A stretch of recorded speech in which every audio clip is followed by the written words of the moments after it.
bu ma demee école am naa problème mu vision naaj bi daf may lakk bëgg naa dem fu sori waaye duma ñemee dem parce que nit yi am na ñu ma bëgg am na ñu ma bëggul ma amee 20 ans bëgg naa am jëkkër.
Antoine kanu benininga mogo beninyoro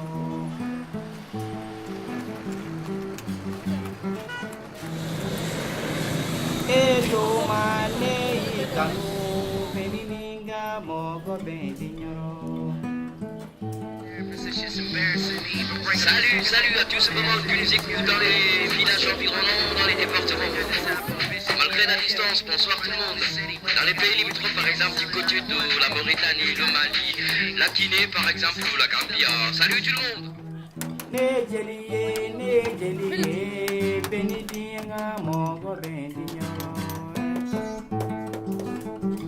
Suma magee bëggoon naa liggéey mécanicien.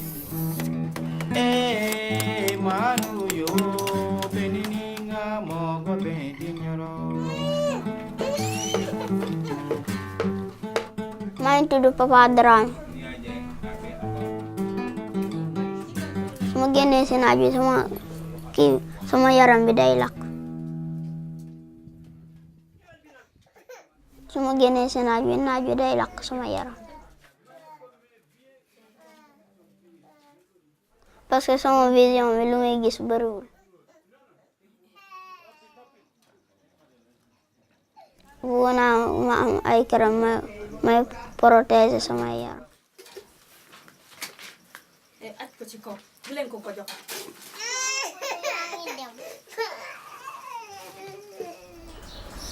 Bon, l'albinisme, c'est une maladie génétique donc, qui est liée à l'absence de la mélanine dans la peau. Et naturellement, cela a comme conséquence la fragilité de la peau et des yeux. Ce qui fait que les albinos, ils ont un déficit, ils sont plus exposés par rapport aux rayons solaires. Dont la conséquence peut être amenée à des risques de cancer de la peau, à des risques de complications ophtalmiques s'il n'y a pas quand même un suivi régulier.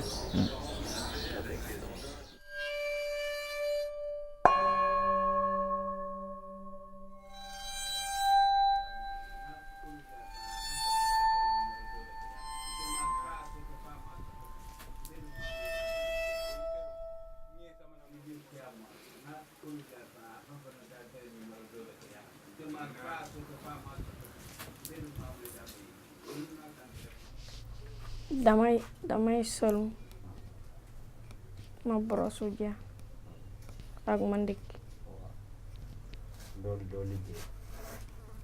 naa liggéey kay. liggéey ci biir kër gi.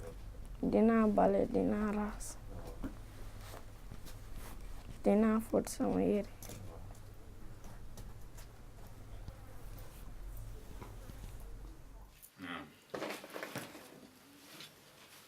li may yëg daal mooy benn affaire yàlla sedd na ma ñu naqadee yor ci toppatoo dund bi moom yàllaa ko yor moo koy may jàmm moo koy xañ jàmm mais fi ñu toll li ma jaaxal ci ñoom mooy seen wér gu yaram ak seen njàng moom laa yëg ne xaw na ma def problème tuuti te problème boobu aussi maa ngi ko wekk ci loxol yàlla di ci ut ndimbal ci biir ak ci biti lu ma ci waay mën a dimbale bugg naa ñu dimbale ma ko deuxième fois bi bugg naa ñu dimbale ñu bu fekkee am nañ kattanam ñoom ñi nga xam ne war nañu mën a dimbale case de santé boo xam ne ñoom spécial ñoom albinos yi ñoo koy moom bugg nañ loolu parce que li tax ma wax ko bu ñu demee ci yeneen case de santé yi mun na am ñu bugg leen a fexel ñu jaar ci médecin yi fexel leen fekk du seen case de santé mais bu dee seen case de santé la mënuñoo jaar fenn ba créer leen.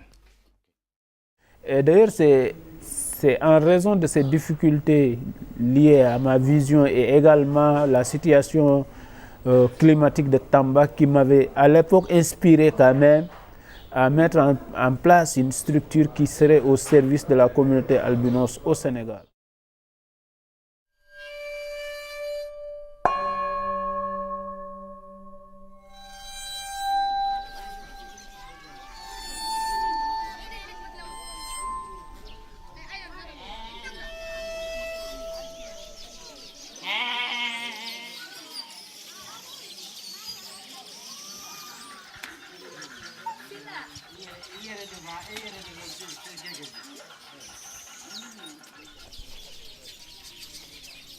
Problème benna nem bora tilela aben sokore abe digina fana plana mumbala itumbe école la nembe tableau ni seke tableau ni nyama fele sebiri na be kembolo flade dindi ni sekaye ora nya karambla bar nyamo ko sorom be sekendema pour que karaninke ore kadini sa wala compagnie kono wende ma pour de la mbama pour fare kenya utumbe tout sema fana don dia ma mbadum bu bari fana dia ma baro be arrêté la c'est ça nante tout sema soro ante produit soro ante wari soro ante fous.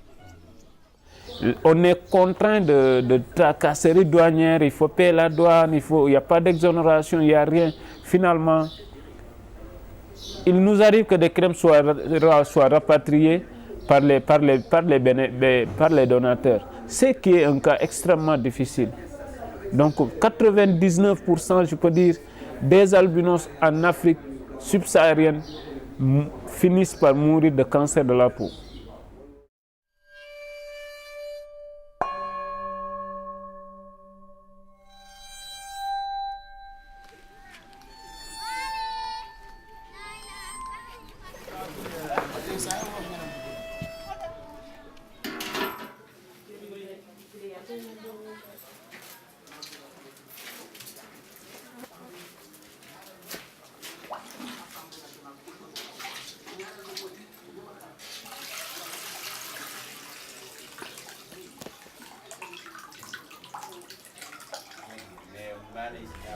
Actuellement man kay sama problème mooy naaj bi ak vision bu ñuy jàng.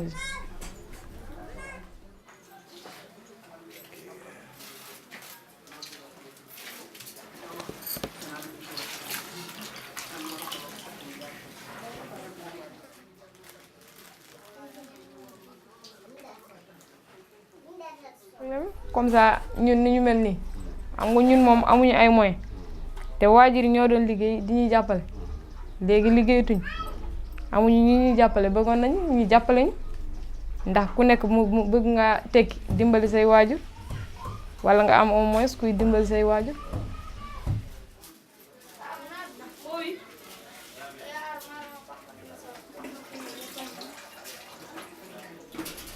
buñ la séenee rek dañuy yuuxu naan di la woo puune fekk doye wuñ la dara dañ lay woo rek wala ñu ne tufli leen seen yére yi kii puune la sinon sa yaay day am doom puune.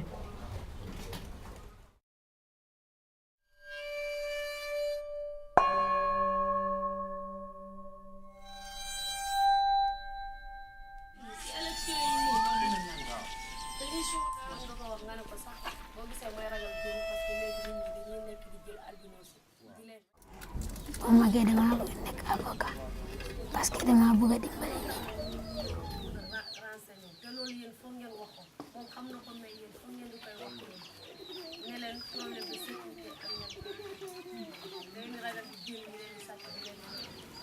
nga jàkkaarloo caméra di wax.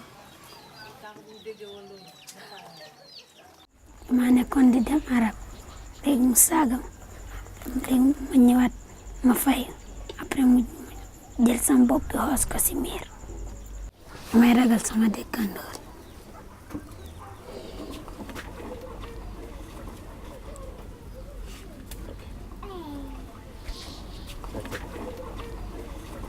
Bon, pour la question des albinos, je pense, à mon avis, c'est un autre problème. Souvent, ça va même au-delà de l'handicap, parce que souvent, les gens, dès que tu es albinos, tu as un certain regard négatif dans la société.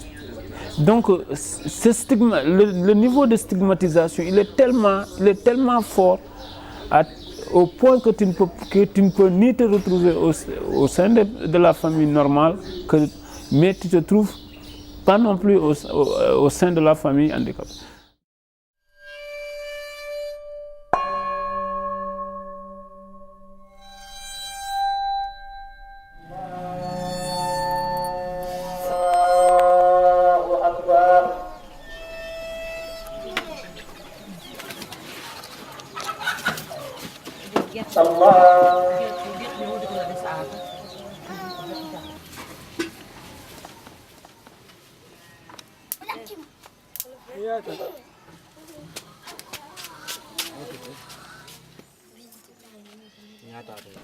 waa day lakk sama yaram te su ma génnee si biti du ma gis bu baax wala su may dem école ñi di ma siis di ma wax man du ma gis.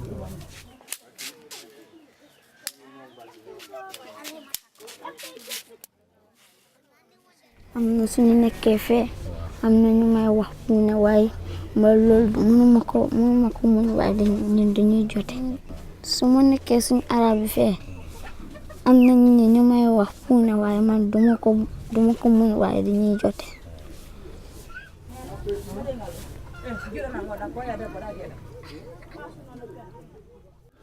taamiɗo hula mi yiɗata o yaha kanko tan pour ɓe haalino wonde ma ɓe yiɗitude puuligo sadaka mi yiɗa o yalta ha o jinda ha ɓe naggamo ayi ara miɗo wonde ngo kulol.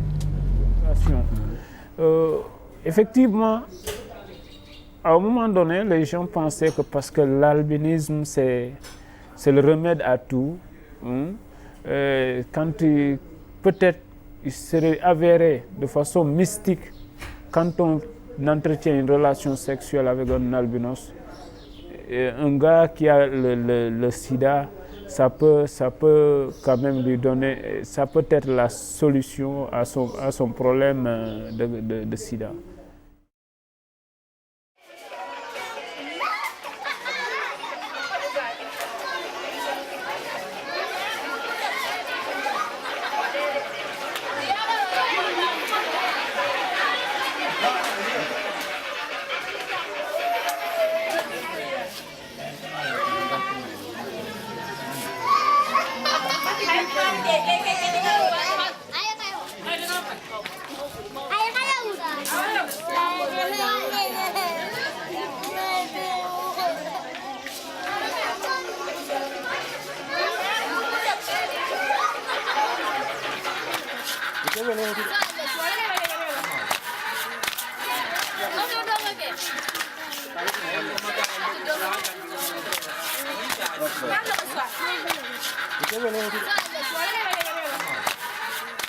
Sans cette attention et cette solidarité collective, je pense que le vécu des albinos sera encore plus désastreuse. Du moment où que les albinos aujourd'hui sont dans une extrême précarité et ils sont quand même souvent victimes quand même de certaines injustices liées à des raisons culturelles. Donc il faut quand même qu'ensemble que nous essayons d'unir notre force pour que au moins nous puissions quand même accorder une ascension à la promotion sociale et économique de cette communauté. Deuxièmement, le message fort que nous lançons, c'est de faire en sorte, parce que du Sénégal jusqu'au Cameroun, il n'y a aucun centre médical pour les albinos. Nous, notre volonté, c'est de faire appeler les gens à nous soutenir dans cette dynamique de mettre en place un centre sous-régional, un centre médical sous-régional capable quand même d'assurer un suivi et une prise en charge sanitaire des albinos, non pas seulement du Sénégal, mais pourquoi pas de la sous-région. Lors de nos campagnes de consultation, il nous arrivait d'arriver à Tambacounda où des albinos quittaient en Gambie pour venir se consulter, des albinos quittaient à Kaye pour venir se faire consulter et de façon gratuite. Donc le besoin il est là. Mais si on a un centre médical où on peut prendre quand même de façon régulière, organiser des consultations, assurer les soins chirurgicaux des cas de cancer au Sénégal, vraiment ça amoindrirait les risques quand même de mort de cancer de la peau par les albinos. Et ça c'est un message fort qui nous tient à cœur, que nous lançons.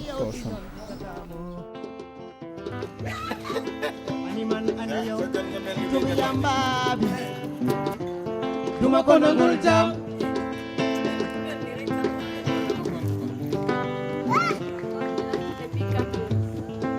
animan aniyo ci jaay ko kay bile duma ko nangul jam ana serveur bi fan la ñu joxañat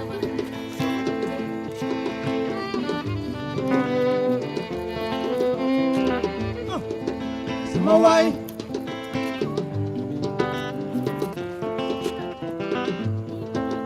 sama waay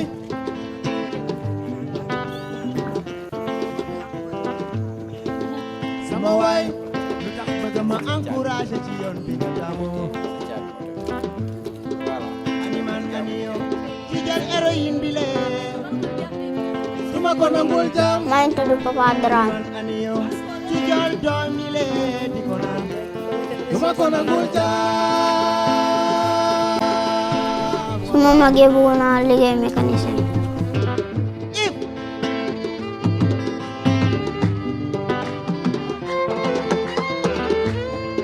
Jarama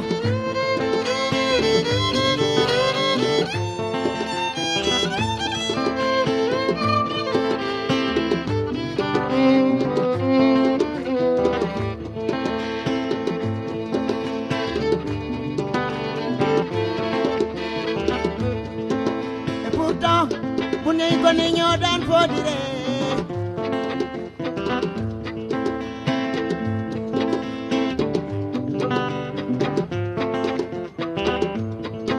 nga xëy ba soppeeku yow mi bëgg ma yóbbaale looy daw bi daanu jëfandikoo loo xam ne baaxul sa wér gu yaram en sa lorange la